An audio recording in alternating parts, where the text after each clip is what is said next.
সাথে কথা কয় আল্লাহ কেউ দেখে না, কেউ কথা শোনে না, আমার ব্যথাগুলো কার সাথে শেয়ার করব? মনের কথাগুলো যদি অন্য জনের সাথে বলা হয় মনটা হালকা হয়। কথা কোন ঠিক কিনা? যে ভাই তোমার সাথে কথা বলিয়া আমার একটু ভালো লাগতেছে, কারণ এতক্ষণ পর্যন্ত দুঃখগুলো আমার দিলের ভিতরে জমা ছিল, আমার কথাগুলো দুঃখের কথাগুলো তোমার কাছে প্রকাশ করলাম, এই জন্য আমার মনটা হালকা হালকা লাগতেছে। আব্দুল্লাহ ইবনে হুযায়ফা রাদিয়াল্লাহু তাআলা আনহুর সাথে তার স্ত্রী নাই, তার মাও নাই, বাবাও নাই, তার বংশধর আত্মীয় স্বজন কেউ নাই, অন্য কোন সাহাবীও তার সাথে নাই। আব্দুল্লাহ ইবনে হুযায়ফা রাদিয়াল্লাহু তাআলা ওকে আলাদা একটা ঘরের ভিতরে সেলের ভিতরে রেখে দিয়েছে। আব্দুল্লাহ ইবনে হুযায়ফা সেলের ভিতরে তাকিয়া আল্লাহর সাথে গোপনে গোপনে সমস্ত কথা কয়। এই জন্য দেখবেন অতিও গভীর হয় রজনী যখন নীরবে প্রভুর নাম সরিয় তখন।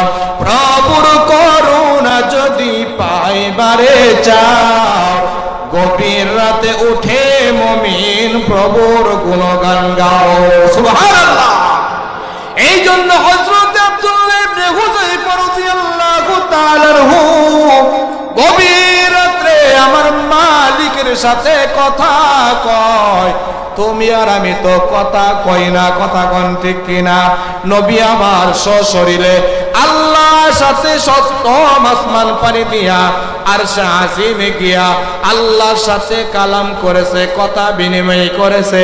নবী আমার ডাক দিয়ে কই, উম্মতের দল, এই দুনিয়ার জগতের ভিতরে আমার মালিক তোমাদের সাথে যখনই কথা বলতে চাইবা, মালিক তখনই তোমাদের সাথে কথা বলবে। সাহাবায়ে কেরাম ডাক দিয়ে কই, ইয়া রাসূলুল্লাহ, আমার মালিক কিভাবে কথা বলবে? নবী আমার ডাক দিয়ে কই, তোমরা কি আমার মালিক আল্লাহর সাথে কথা বলতে চাও? সাহাবায়ে কেরাম ডাক দিয়ে কই, না ইয়া রাসূলুল্লাহ, আমরা আল্লাহর সাথে কথা বলতে চাই।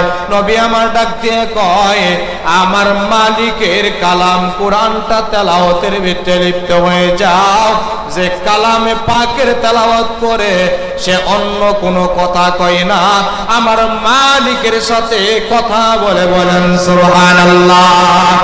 এই জন্য আব্দুল্লাহ ইবনে হুযায়ফা রাদিয়াল্লাহু তাআলা আনহু গভীর রজনীর ভিতরে প্রেম মালা বিনিময়